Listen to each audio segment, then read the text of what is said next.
Well, welcome you back to the farm. Today I'm going to talk about what I think are the four easiest vegetable plants to grow, especially for a beginner. And I'm going to kind of go over them and kind of what we do with them. And you can make up your own mind. You can leave a comment below some stuff you think is easier. And this is not an all-inclusive. I think this is basically if I was starting a garden. And a lot of you are thinking about that because of the high prices of groceries. And this is some good stuff to start with. So especially if you got limited space and like we have a kitchen garden up there next to the house. This is our market garden, or one of them. This is about an acre, and we got like a little 10 by 12 garden up there that we grow for the house to feed our house. And everything I talk about we grow up there, and everything we grow up there we freeze or can. So but my first thing is my first vegetable I think is really easy to grow are green beans, and we grow a lot of green beans. Now I would recommend starting out a bush green bean instead of a pole. A pole you're going to stake or a trellis or do something, or they're going to run wild, and they don't seem to do as good when they run wild. Like the bean will get in some wet spots and rot. So that's why we grow bush, and we used to grow pole beans, and you can, matter of fact, I think I got a little short video about planting them like we used to do. We plant them with the corn and they'd grow up the corn, and that way you didn't have to trellis them. So if you had a little bit of room to grow you some corn, you can do it that way, and it'd be like 2 for 1. That's the way the old people used to do it. And that's I mean, I think my grandparents, my dad's the one that taught me how to do that. And we used to do that all the time when we had our garden just for the house. So you can plant your green beans with corn, and you can really, I don't know if it'd be worth that. Corn's kind of expensive, but you know, we probably put out maybe 10 bushes or 10 plants of green beans last year in the kitchen garden, and we had enough out of that to can. So you can take your green beans and you can can them. You can freeze them. We did some that we froze, and we kind of like that a little better. It was a little easier. I don't remember if she blanched them or just froze them, so I'll have to find out about that, and I'll talk about that in a different video. But you can freeze them, and you can eat them fresh. You can put them in casseroles, you know, mix them with potatoes and make a roast, and that's always good. So that's my number one, easy, and that's really easy. You don't even really have to fertilize that much, because they'll actually replace the nitrogen in the ground. So they're a good plant to start with. But number two is a yellow squash, and I don't mean a zucchini now, I mean like a summer squash. And we grow probably 4 or 5 of those up there in the kitchen garden. And I mean, if you get a good variety, give a little bit of fertilize, a little bit of water, you'll have squash that I mean, it'll last you all year. So and we grow a hybrid variety, that way you don't have to worry about diseases. You still got to worry about bugs, and we have a problem with the squash bugs here, especially late in the year. But that first 2 or 3 crops that you get will be perfect. No diseases, no mildew, no bugs. And so we grow just about everything we needed out of those, you know, 5 or 6 plants that we grow up there. And you know what you do with squash, you can, of course I like it fried. You know, you bread it and fry it, and it's got like a crunch and then that sweet taste. You can roast it with some olive oil and some seasoning and roast it. We put it on a flat top, and put it on a flat top with some seasoning. You can grill it. We can put it in some stir fry, put it in some hibachi, and of course you can always, the old favorite, you know, the squash casserole, you can use it in it. So, and we always use a straight neck instead of a crooked neck. I just don't like the crooked neck. You don't get more bang for your buck with the straight neck, in my opinion. And they've come out with some fantastic varieties right now. They got some it's called Smooth Summer. So I'm gonna I'll grow a little bit of that at least next year. It's beautiful, beautiful smooth skin. I mean, it's awesome. So that's my number 2. Number 3 with a caveat, my next 3 and 4 with caveats, bell peppers.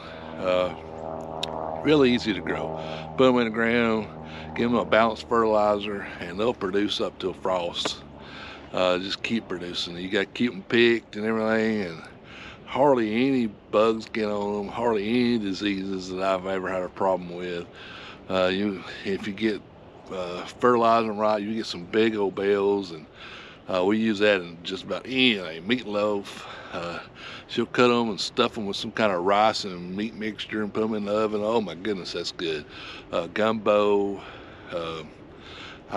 Steak sandwiches on the, we can put them on the grill and put them on a steak sandwich. Stir fry again. Hibachi again. So I mean, it's you can think of, you use a green bell pepper for them. They're really expensive. So, and once you grow your own, it's hard to eat a supermarket one. They're not quite as, the supermarket's not quite as good as a homegrown one. So that's my number 3. And my caveat is, now they're hard to grow from seed. Now the other 2, you just throw some seed in the ground and they'll come up. I use like beans and squash. I usually put like 3 seeds per hole. That way you get a good thick bush and a good thick plant too that would produce in that little space. But peppers, now they're kind of a little bit harder to grow from seed. So I would, if you just want 6 or even 12, I would go to a nursery, or you can find you a local farmer that sells plants like we're going to sell plants this year. Your school, FFA will have some plants. A local garden center or someplace like that, and buy you about, they're not that much. Home Depot, Lowe's, they've got kind of expensive. They're about, like $7 for a 6-pack. But you can find them cheaper than that. Even the ones at Lowe's, I've had to buy a couple year before last in emergency from them, and they do really good. They're Bonnie plants in our local area, and they do really good. So that was my number 3, my bell pepper. My 4th thing is tomatoes, and there's a train coming, so I'm gonna pause it for just a second.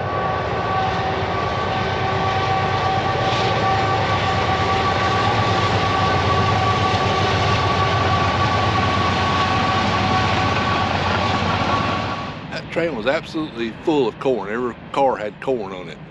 I don't know if I've ever seen one quite like that. So, but anyway, back to the story. The 4th thing is tomatoes, and I think that you can start from seed if you got a little room in your house or whatever, but I think it's just as easy to buy plants.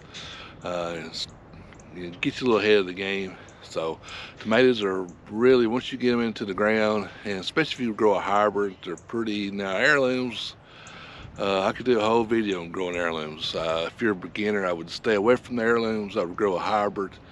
Then you're going to have a better disease package, and they're just easier to grow. You kind of got to watch them a little bit. And sometimes I have to spray, sometimes you don't. I've been pretty lucky here lately, the last few years, so haven't really had. I've had some cutworm problems with my tomatoes, but other than that, nothing major. But a tomato is really easy to grow, and you can. Now I grow mostly to determinate space. I would recommend a determinate. That means it's more of a bush type, whereas a non-determinate will grow and grow and grow and grow tall. But if you got experience, you want to try it, go for it. You got to stake it pretty high, and it'll produce for a long time, where a determinate will, just produce for a little while. But I think they're easier to grow. They don't take as much space. You put one stake on them, 1 4-foot stake, and have at it. So, but we grow.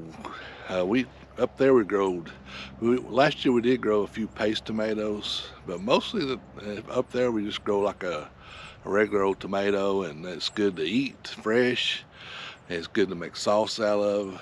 We make our own salsa. We make tomato sauce. We make like a spaghetti sauce.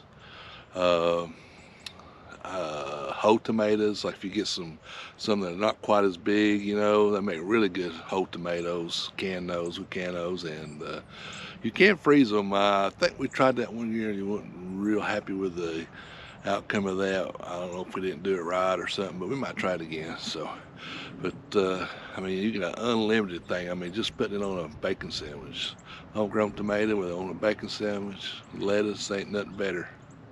And if you ate one, you know.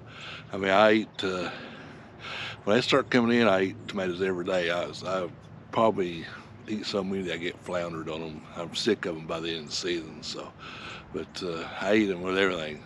Breakfast, eat them with my eggs, eat them with my sandwich, supper, no matter what. We'll slice up tomato and eat it, put a little salt and pepper on it. Some good eating. So, I mean, that'd save you a ton. All these things right here will save you money at the grocery store too. You grow your own, so you're not gonna have that much money in seeds, a little bit of fertilizer, a little bit of plants. You have something to eat all summer long. I hope this was a help. Appreciate everybody watching. My 4 easiest vegetables I think to grow, and probably the most 4 that you get your bucks, you know, your big bang out of too. So hope this was a help. Hey, give us a thumbs up, hit that subscribe button, support your local farmer. We'll see you out here in the farm in the next video.